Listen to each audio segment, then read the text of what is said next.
Our final workshop for the day will be presented by Daniel Coffey. Chaplain Coffey serves as the primary chaplain for the Indiana State Police, where he leads the effort of 50 district volunteer police chaplains. He also coordinates the critical incident stress management team and manages the employee assistance program.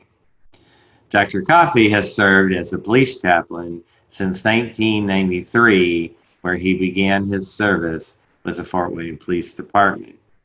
In 2006, he was appointed to the Indiana State Police to serve in the same capacity. In 2001, Coffey was deployed to the World Trade Center to assist the Port Authority Police Department following the terrorist attacks of 9/11. In 2001, he received the Wilbert Cunningham Award for Excellence in Law Enforcement Chaplaincy, and then in 2004, he was awarded the Law Enforcement Oscar Award for Outstanding Achievement and Service. Thank you, Dan, for being here today. I really look forward to your remarks. Hello, I'm Daniel Coffey. I'm the Department Staff Chaplain with the Indiana State Police. I'd like to thank you for the opportunity to spend some time with you today, talking to you about some of the programs that I get to work with through the Indiana State Police. I've been with the Indiana State Police since 2006, and I've been a law enforcement chaplain since 1993. I started off serving the Fort Wayne Police Department as their senior chaplain in September '93, and then in 2006, this position came available with the Indiana State Police, and have been here since. Before that, I was, that's pretty much the extent of my chaplaincy experience. But before that, I did some internships with the Ann Arbor Police Department and college campus security, and while I was in my undergraduate years. During my time with chaplaincy, I've been involved in a number of situations and opportunities to serve, everything from being on scene in death investigations, fatal crashes, everything all the way to the World Trade Center, in fact. After the terrorist attacks of 2001, in October, I was invited to attend and to participate at the World Trade Center, working with the Port Authority Police Department, serving in the capacity of a law enforcement chaplain, providing emotional, spiritual support to first responders, and then also to the other recovery workers, and providing that chaplain support and critical incident stress management. I'm a member of the International Conference of Police Chaplains, and this is an international organization that supports chaplains, provides training and networking support to them, and it is through the International Conference of Police Chaplains that I was invited to assist at the World Trade Center. Since then, I've been involved in responding to various other disasters here in Indiana, whether it be the floods or tornadoes or other critical incidents. I've been involved and enabled to assist in those capacities. With the Indiana State Police, there are 3 programs that I get to assist and to coordinate. First, obviously, would be the chaplains program. We have one full-time chaplain, that is me, and I get to coordinate about 50 volunteer chaplains across the state of Indiana. I also get to then coordinate the Indiana State Police Employee Assistance Program. This is a contracted service that I then promote throughout the agency, facilitate, and problem solve and assist in connecting the employees with the Employee Assistance Program as whenever the time is needed. Thirdly is the Indiana State Police Critical Incident Stress Management Team, or we'll call that CISM team for short. Those are the 3 programs that I get to coordinate, and today we're going to be talking about these programs and how they are available to assist the members of our department and then also other first responders and of other agencies, fire, police, and EMS. Within the chaplaincy program, we have, as I said, we have 50 volunteer chaplains that are spread out across the state. They serve on a volunteer basis through their local districts, and they provide support to the first responders, specifically to the Indiana State Police officers and to their families, and then also to the victims of crime or accident in the times that the chaplain's assistance would be beneficial. All of our chaplains are trained with the training provided through the International Conference of Police Chaplains, which I'm an instructor, and very grateful to the International Conference of Police Chaplains allowing me to provide this training in-house at no cost to the department or to the state. And I also am grateful for the efforts of other chaplains from other agencies that we get to collaborate with. And so through the collaborative efforts of chaplains from our agencies and through other agencies, we're able to reach out in times of crisis and to be able to assist the first responders and the victims of crime or accidents. And then within the agency, or within ISP specifically, we also reach out to provide support to the officers' families. For the critical incident stress management team, that is a peer support program. It is comprised of troopers and dispatchers and some other members of the department, and some of our chaplains also serve as members of the CISM team, providing CISM peer support assistance, but then also providing that chaplain presence in response to critical incidents. Well, before we go further, oftentimes I get the question with regard to chaplaincy, like, wait a minute, how can you be a state organization or a city organization and still have a chaplain? Isn't that a consideration? Isn't that a concern for entanglement of church and state? Well, actually it's not. Chaplaincy in the United States goes all the way back to the time of the Revolutionary War, when chaplains were included in the military by the Continental Congress. And the state police are not the only ones who have chaplains. The Indiana Department of Corrections has chaplains in their facilities, state hospitals, the Indiana Guard Reserve, they all have chaplains as well. So it's not really that uncommon. We're just simply supporting and assisting from the sidelines and in the background, and providing the needs of the great folks that provide such a valuable service through our state and for the people of our state. So what guides us actually is a Supreme Court decision called Lemon versus Kurtzman from 1971. This guides First Amendment separation of church and state in various programs.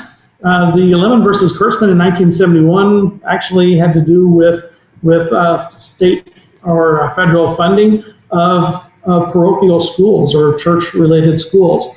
And the decision was that there's actually a three-pronged decision that would guide any of these interactions in the future. And these are the guides by which we operate our chaplaincy program.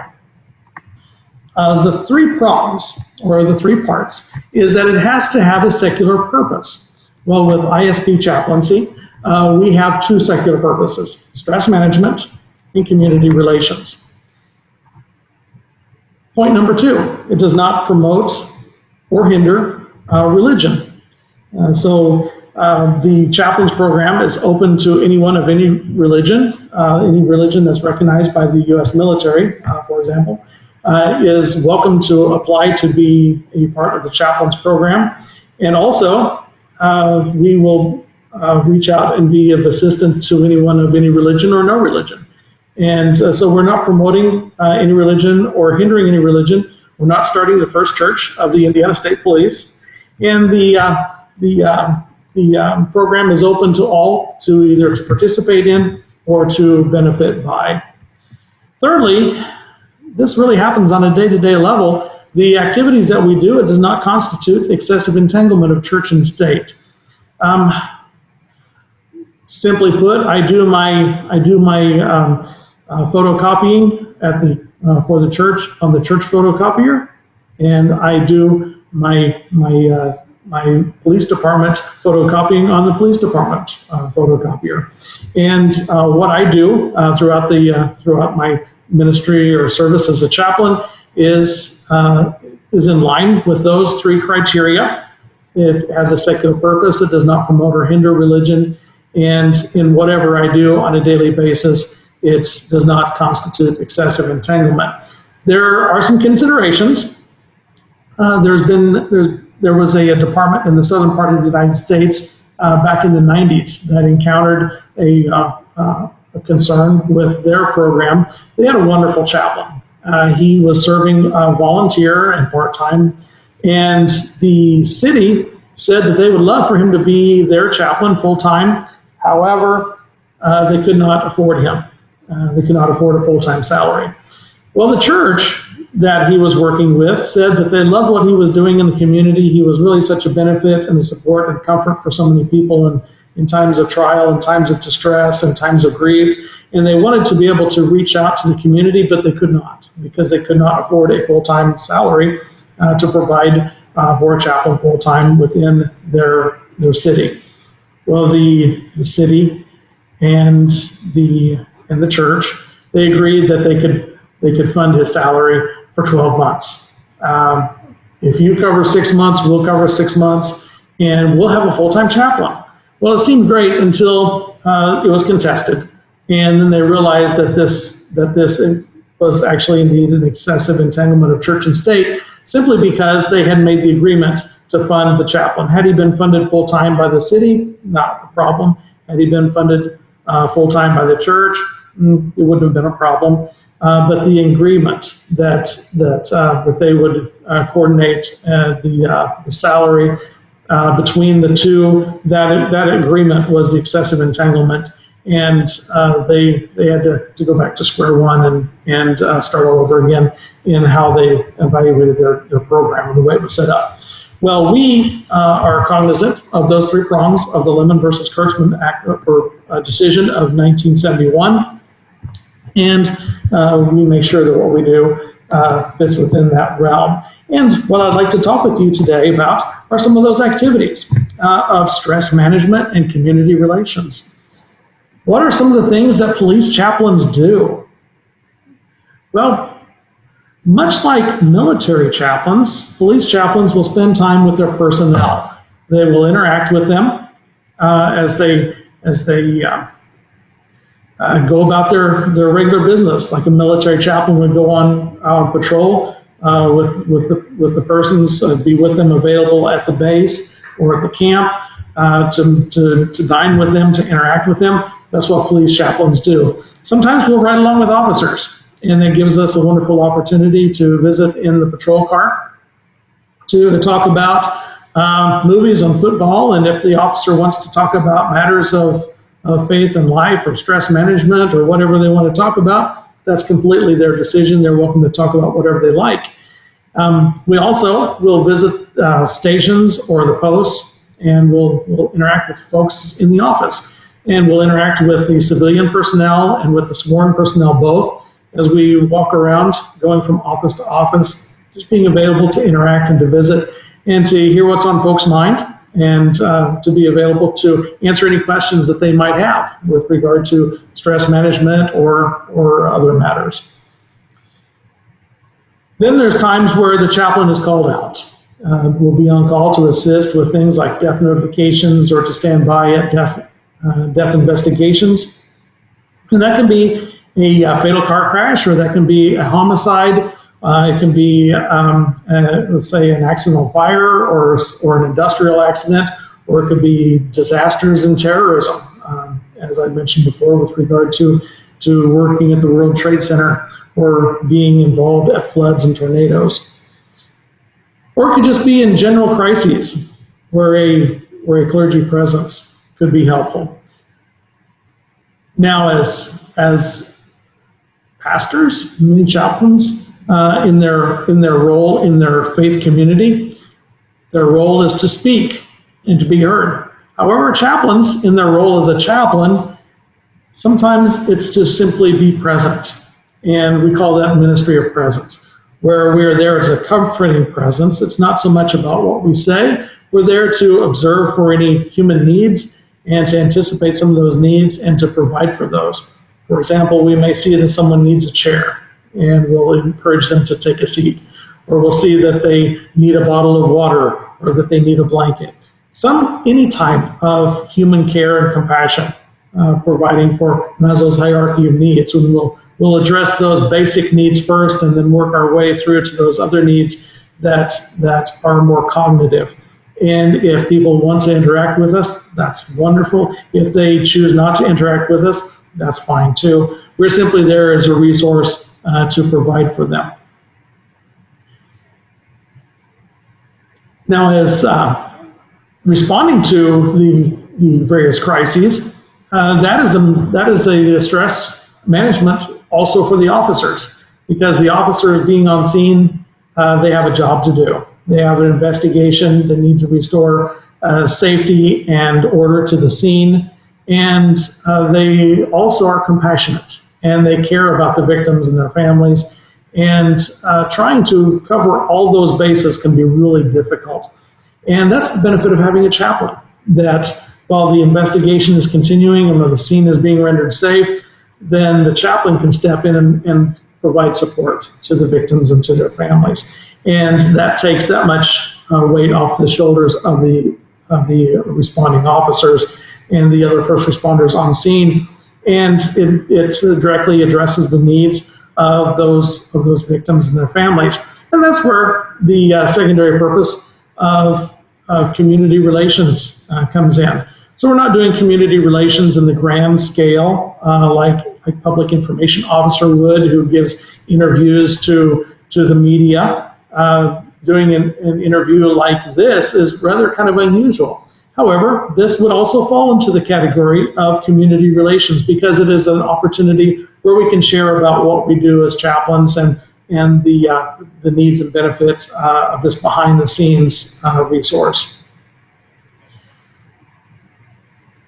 We also have the opportunity for social gatherings and social interactions. Some of the social interactions, as I mentioned before, can happen at post visits or station visits. It can happen at hospital visits. It can happen, let's say we have an officer or an officer's family member that has been admitted to the hospital. And having a familiar chaplain, a familiar person to come and visit them can be beneficial. And hospital chaplains are great. They do a wonderful job, and we interact and support each other's efforts many times. And having a chaplain that they know to interact with them can be a benefit for them. And I've never yet had a hospital chaplain complain about me visiting and reducing the hospital chaplain's workload. So oftentimes chaplains from hospitals and chaplains from police departments have a great working relationship. And there have been times where we've interacted in the emergency department and throughout the ER, where we've been there responding to provide assistance to victims, family members, where the victim has deceased, and that can really be a benefit to the hospital chaplains. That doesn't happen very often, but it happens, and we have some great collaborative efforts in those occasions. So in those social interactions, they can be formal. So moving from the realm of emergency interactions to formal interactions at formal gatherings. It could be department ceremonies like graduations, award ceremonies, promotions, retirement ceremonies, any of those official activities of the department where they recognize the folks within their ranks for a job well done, or those promotion moments, or those important moments throughout the career when the person is promoted, or ending the career at their retirement. And having a chaplain to officially attend is beneficial.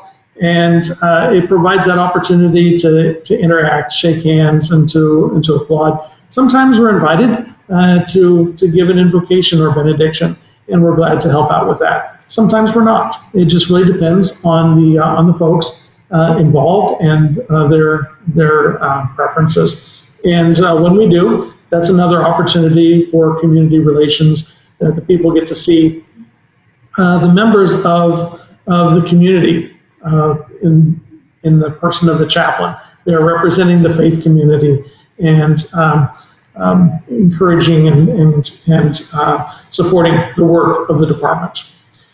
Sometimes those formal gatherings would be at a funeral visitation or a service. We encourage our chaplains to attend visitations of deceased department members. It could be a current employee that passed away, or it could be a retiree that passed away, or it could be one of their family members. And we ask for our chaplains to go to the visitation or the service, or both, whichever they're available to do. And during the visitation, they have this wonderful opportunity to interact and to continue those relationships with the people that they know from the ride-alongs or know from the post visits or the station visits. And sometimes our chaplains are even asked to conduct the service. And we would do that with reference to the own person's faith tradition, faith preferences. So there's some times where we will officiate at a service that will offer prayer and scripture. There's sometimes where we will offer a funeral service that is quite secular. That would not include prayer and scripture. That would include poetry and readings and various other tributes and memorial. But being a police chaplain isn't always sad, and it's not always about crisis. Sometimes we have some good times, weddings. Sometimes we celebrate the births with the officers and their family members. So sometimes we get to high-five each other along the way and say congratulations. Sometimes our chaplains are invited to conduct a wedding service, much like we would a funeral service. We would do that in keeping with their faith tradition, faith preferences. And then there's lots of opportunity for the informal interactions at informal gatherings. That could be at meals. Somebody has a barbecue in their backyard and they ask the chaplain to attend. And other times it could be where we get together for a cup of coffee. Or there's a retirement group that gets together and in the area, and we ask our chaplains to attend the retirement luncheon that happens about once a month. There's one that happens a couple of times a month, and so they will attend those and interact with the retirees. So that is really helpful and beneficial. Well, that's what things are like in a normal protocol, and that's what things look like before March of this year. Now that COVID-19 has arrived, that has really put a damper on our interactions. I mentioned earlier about the Ministry of Presence. And with COVID-19, we don't have that opportunity. And this is really the difficulty of it, that where we are used to interacting with each other in person, we don't have that capability now because of social distancing. Where we would go visit sick department members in the hospital or their family members, we're not allowed into the hospitals. Many of the hospital chaplains do not have the ability to interact with the patients in their own hospitals even. And interacting with some of my counterparts, I'm asking, how do you do that? How do you interact with your patients? How do you support them and their families? And they're simply doing it through digital communications. Well, that sounded familiar because I found myself utilizing digital communications where I'm not really used to doing that. Before, I'm used to a handshake and hang around and visit. Now, I'm doing remote location types of contacts through phone calls, texts and emails, and video conferencing. And I had to scramble a little bit because that was not a preferred methodology. In fact, that was really the last type of methodology to be able to make a chaplain contact. And if we did do a phone contact, email contact, or text, it was usually in support of trying to develop an in-person contact. So it's really caused us something new. It's really a growing opportunity for us to explore the programs, the technology, and to then see what's there, learn it, utilize it. And so that's where we're at right now, is trying to utilize the digital technology. But then also we have to take into consideration that any type of our interactions, that we're following the current applicable guidelines, the CDC, the state, and local health departments. We have our PPE, we have our masks that we have to wear when we need to go and interact when we're getting called out. And of course, we have our hand sanitizer with us in our pocket, and we're maintaining that 6-foot distance. Some of the most notable differences is that we're not riding along with the officers. We're not making the post visits or the station visits. We're not entering the houses on crisis interventions. So when we do a death notification with the trooper, we knock on the door and we interact at the door, which was really antithetical to what we did before. Before it was to establish a compassionate and considerate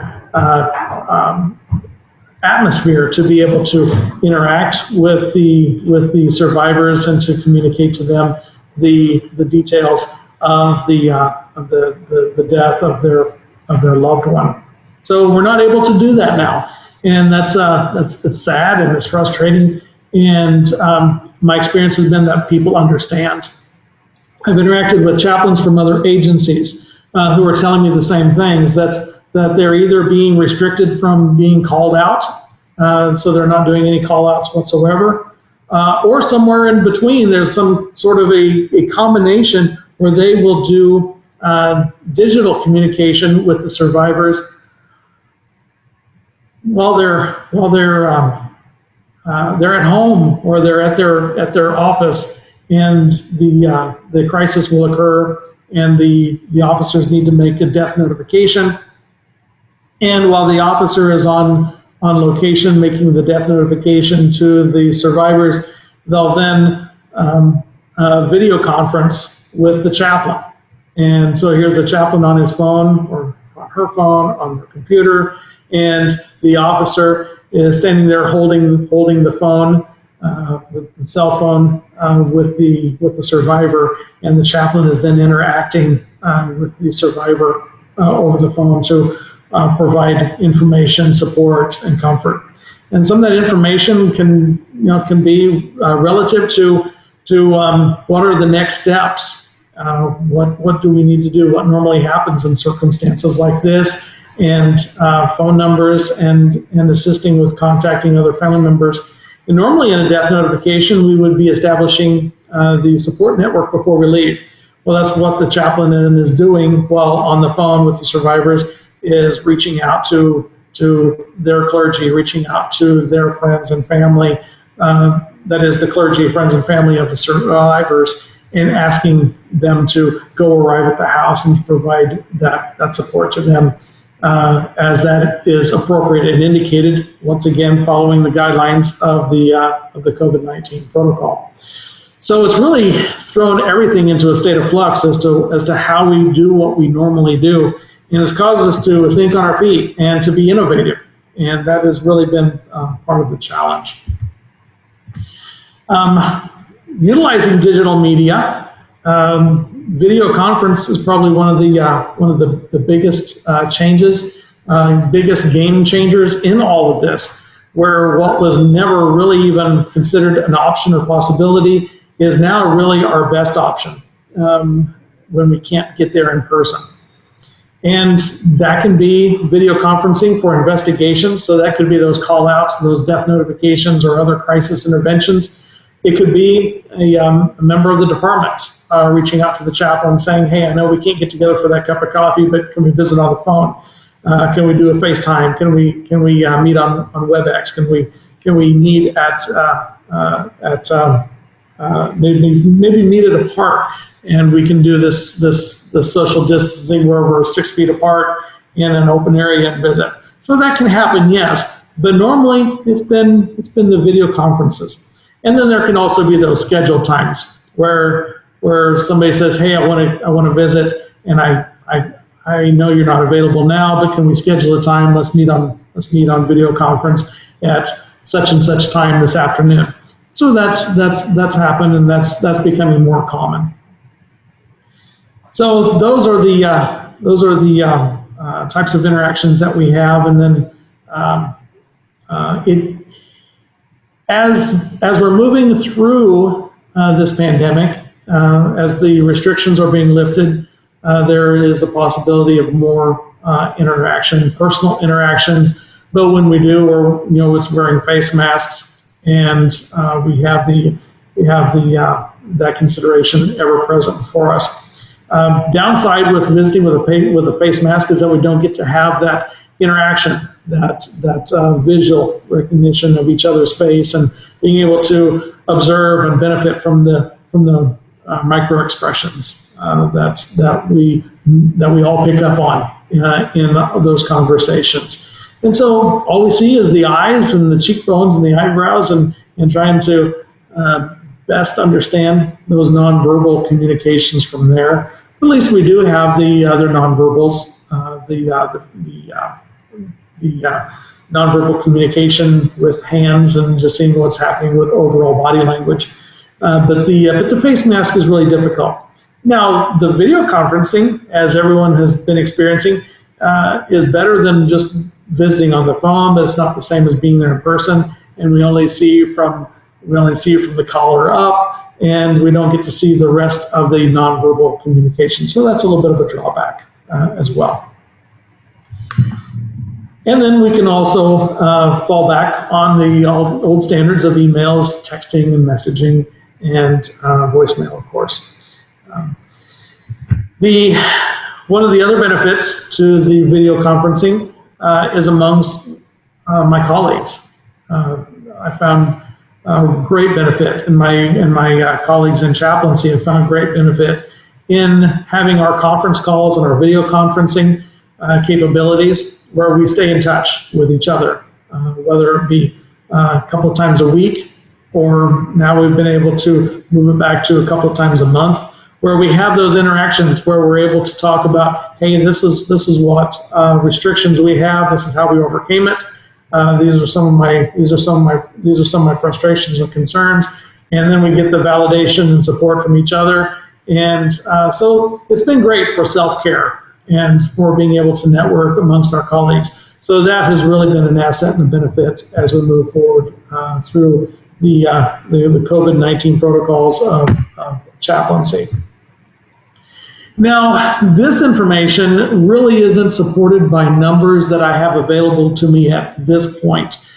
This is simply anecdotal from what I'm hearing from other people, from what I'm hearing from other chaplains, from interacting with folks in the field, that there's been an increased number in domestic violence calls, that there's been increased suicidal ideation calls, and that the increased numbers of people in general emotional distress. And so that's what our officers are seeing and contending with on a daily basis. In some of the more urban areas, the officers were encountering the sick individuals, people that potentially had COVID symptoms. And if they had COVID symptoms, they were asked to meet the emergency responders at the front of the house and meet them on the doorstep. And so the emergency responders were arriving, finding people falling down in the front yard, and the various other calls for service. They were not able to go into people's homes to interact with them, and so everything that was happening in the wide open view. Chaplains were not able to go into homes. They were not able to interact with them there. It's been really frustrating and difficult for them. So those are what our officers are seeing. And what is the explanation for what they're seeing? The possibility is really attributed to the intensive home interaction. It could simply be because of the folks are trapped in home with each other, and that can create an intense environment for conflict, and thus the cycle of domestic violence can spiral and repeat, and thus the increased number of domestic violence calls, since people are so compressed together, they're not able to migrate to other locations to avoid that contact during moments of conflict. But then, of course, there are other factors for that stress. Lack of social interaction, lack of social support because we're all separated, and that has been really difficult for folks because of that. They've not had their normal support networks that they depend upon. They've not had their normal routines and their normal schedules, and those are, when we're out of our norm. That in itself is a crisis. Change is crisis, and that creates more stress, increased stress due to financial instability, fear of catching COVID-19. Fear or concern for other family members with regard to possibly catching the coronavirus. And then as we worked our way through this, we've seen in social media an intensifying political rhetoric on all sides of the discussions. And that also enhances the stress level. Sometimes it reveals the stress level. Sometimes I kind of wonder if maybe it adds to the stress level. And so that's some of the things that we're all seeing, and that might be some of the explanation for it. But at this point, I think I know it's too premature for me to say that that's the cause, but those are certainly some of the correlations that I'm hearing from officers and chaplains on the scenes. What are some of the officers' concerns, or the first responders? What are some of their concerns? Well, number one, if you ask them what are their concerns, they're going to say the community of the community's well-being. They want their community to be okay. They want to be through this pandemic and through this difficult situation. They want everyone to be well and to be okay and to get back to normal. And they're looking forward to that day, and they're keeping their hopes up, and they're looking at the long view, and they have that in mind that they're going to make it through this. Always ever present, whether you're a firefighter, police officer, or medic, you're going to be concerned about scene safety. So safety in the crisis, especially in violent situations where people are acting out violently, acting out with physical aggression. Certainly, that's going to be a concern. But then, the nature of the context that we're in, people are also going to be concerned about their own exposure to the coronavirus, and is their own health at risk. And so their health in this pandemic-related situations, as they're interacting with people either intentionally or unintentionally, possibly exposing them to the coronavirus. And then their family, if they are exposed to it, do they then run the risk of infecting their family or carrying it home to their family?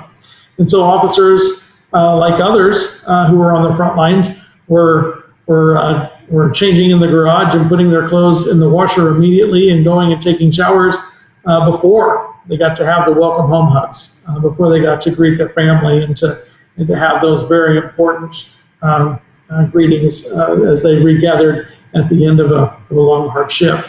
And so that's been something that's really pronounced the current situation, is that when they get home, they don't even get home to normalcy. They get home and they have to protect their family by these various means. And then they, like everyone else, has the same concerns as other families. Their kids are out of school. They may have relatives, immediate family members that have been unemployed, and so that can affect their financial well-being and financial security.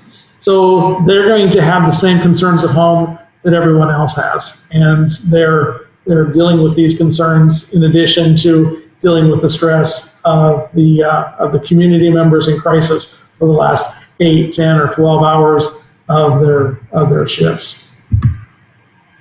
What are some of the concerns of the chaplains? Well, all the above. We all have family members. My daughter, she is out of school this year. She's a 2020 graduate, and I'm proud of her. She did great. And but other officers, family members in the same boat, chaplains in the same boat, the same life experiences that everyone else is having. Life continues on even though we have the pandemic, and people get sick, people have excess, people die, and those normal concerns that everyone else has. The chaplains have been having those too, and above all. So they basically have all the above types of concerns, and along with that, all the above is that we have the concern for our officers and for their families, for the members of our departments that we serve, and we're always looking out for compassion fatigue, for secondary victimization, and reducing or mitigating the chance of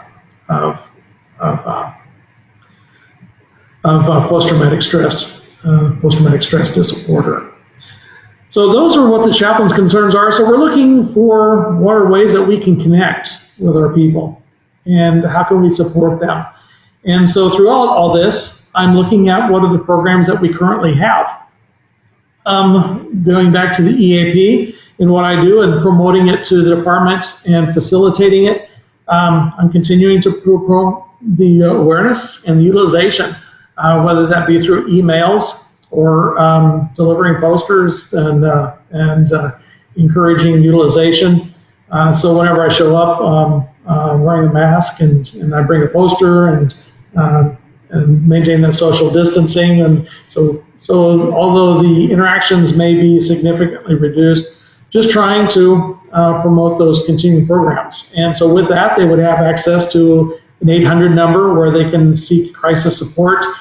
They would have online resources where they can have self-serve information, and so that, and a whole array of services that is there to support them. And the EAP has been doing a great job focusing on some of the needs that COVID-19 is presenting to everyone, and so they're doing their best to provide some tools to be able to mitigate the effects of that for our department members at home. And then exploring digital communication methodologies. And right now I'm looking at what are some of the ways that I can take information, make it available to people, self-serve, even within our agency's digital format on our platform. Will they see the information, will they see it frequently and readily, and be able to access those links to be able to call the 800 number or to have the link available to get them to the EAP website. And then also ways that I can interact with them in encouraging utilization of the EAP, or hearing from them if they have any concerns or questions about the Employee Assistance Program. Moving on to CISM, with coordinating our CISM team for the state police, I have been able to be in interaction with CISM teams from across the state. And for the last 2 years, we've been interacting with about 30, 35, now we're up to 38 CISM teams across the state, and we've pulled together and formed the Indiana CISM network. And so we're able to communicate. We meet together on a quarterly basis, and we communicate about what our respective teams' needs are, or what our team's strengths are, what maybe one team has training and another team needs training, and those teams can get together. And so the one that needs training benefits from that, and the team that's offering the training, some of their open seats are filled. And so those are some of the collaborations in the positive times. And then in the disastrous times or the critical times, the teams have been able to collaborate and share members. So one team is being called upon to assist crisis intervention with first responder peers, but they have people that are on vacation or not available, or maybe they were involved in the crisis. And so they can benefit from having more team members available to support that particular deployment.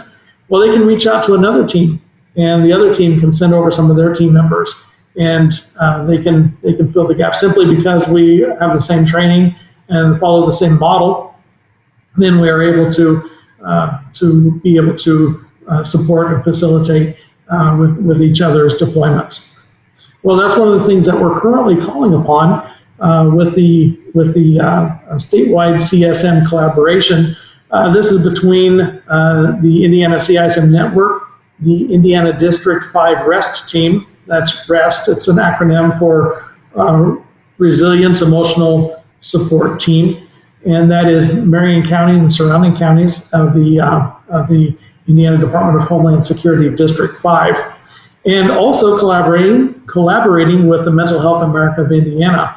And what we were able to do in response to COVID-19 is to be able to stand up a CISM line where people are able to, first responders across the state, regardless of whether they're fire, police, EMS, 911, any of those first responders are able to click on this link for a WebEx meeting at a specified time, 2 hours each session or each time period, and that's twice a day. So they can log in and they can interact with the CISM provider. And the interaction would probably be 15, 20, maybe 30 minutes. And for 2 hours straight, there's a CISM person available to any first responder from across the state.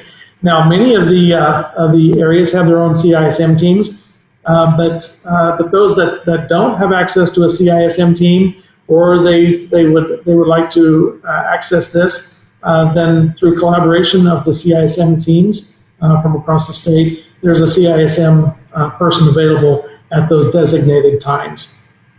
So for 2 hours in the afternoon, 2 hours in the evening, there's a person sitting there waiting for somebody to log into a meeting, and then they can dialogue about critical incident stress management concerns.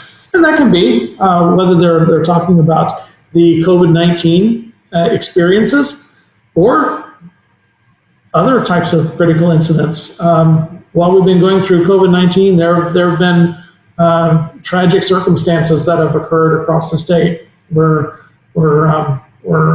first responders have been called to assist, whether it's been homicides, tragic suicides, and fatal car crashes. It's the first responders, they resolve the situation and they walk away and then they think about it. Well, we're available for them when they're ready to talk about it, and they can log into this WebEx link and visit with a CISM trained peer, and that can be a fellow police officer, that can be a fellow firefighter, EMS, and we also even have some chaplains that are CISM trained that are participating in that, and they're chaplains that specialize in first responder issues and concerns. So those are the ways that COVID-19 has affected chaplaincy and first response. But what I'm seeing are not only the challenges, but I'm also seeing the opportunities. Yes, it's frustrating that we don't get to go in person and to show that personal support. Yes, it's frustrating and challenging that we have to learn a new platform. And yes, that can be a difficulty and it's frustrating, but I also see the opportunities that Now it's okay to make an appointment into video conference with someone, especially when it's someone that it would, because of geographical distance, it may take me a couple, 3 hours to get there to interact with that person. And now we can video conference. And that person is more familiar with it themselves because they've been utilizing it more. So it's really breached the door on the whole discussion or possibility of it. We're looking at ways of being able to train our chaplains and do trainings within the department with regard to chaplaincy and CISM and EAP. So awareness and familiarization, so that way it will enhance our utilization of those programs. But then also, as we dialogue, then we can interact and serve better together. So just it will enhance the communication in so many ways, where before we didn't have that because of geographical distance, geographical concerns. Schedules have been significantly disrupted, but then that's also creating some opportunities for interactions. And so along with these challenges, I see the opportunities that chaplaincy, EAP, and CISM have the answers for a lot of the concerns that are here in emotional and mental well-being. That the tools are here, and we can utilize them to mitigate the effects of critical incident stress, whether that be from COVID-19 circumstances or the other critical incidents that occur during this pandemic. What does it look like in the future? Now that we've crossed this bridge, I don't think that we're ever going to go back. I may be wrong, but I'm anticipating that we'll probably continue to incorporate video conferencing and enhanced or increased digital communications throughout chaplaincy in the future. It's here, and I think it's going to stay. And I think embracing it and utilizing it for what it's worth really is a great opportunity. So I'm going to continue with that, continuing to offer the good support that chaplains and CISM and EAP provides to first responders. And then when the world returns to normal, whatever that looks like, whether that be months or a year from now, then I think we'll have more tools in the toolbox to be able to provide for the needs of our department members and their families and the community in general, and in the various aspects that we're called upon to serve. So I really do appreciate the opportunity to be with you today. Thank you for allowing me to explain to you what law enforcement chaplaincy is and what ISP chaplaincy is, and what we are able to do in these current circumstances. I certainly would welcome any future contact. Please feel free to reach out to me. And if there's any way that I can be of assistance with regard to critical incident stress management or the critical incident stress management team network across the state. Also with regard to law enforcement chaplaincy, whether it be ISP chaplaincy or whether it be networking with chaplains from other police departments around the state. We've heard it so many times that we're all in this together. Well, that is true. We are really all in this together. There's some great things going on, and there's been some fantastic collaboration, not just within the first responders world, but also branching out, interacting with organizations such as yourself. And there's been some marvelous interactions, collaborations that are going on, and will continue to go on, and I look forward to that opportunity to work with you. Thank you so very much, and best wishes in all that you do. And I look forward to hearing from you anytime soon. Bye-bye. I really did appreciate Dan's presentation, and I know you did as well. And I'd like to thank Dan and everyone who presented and attended today's digital conference. I hope that you're able to gain a better understanding of how we are in this together to be well, Indiana. I want you to know that CEUs for this conference are available and will be emailed to you in a few weeks. If you have any questions regarding today's webinar, please do not hesitate to contact Rebecca Garrell at MHAI. As a final note, please know that Mental Health America of Indiana will continue to be on the forefront of these issues. We are working hard for the consumers and stakeholders of behavioral health services in Indiana. With that in mind, again, I'd like to remind you to please plan to attend the rescheduled Mental Health and Addiction Symposium, now planned for December 10th at Union Station, in conjunction with Mental Health America of Indiana's Heroes in Recovery Luncheon, which will be at noon. That is always such a favorite of everyone. So thank you again to our sponsors and supporters, and be well, Indiana. Thank you.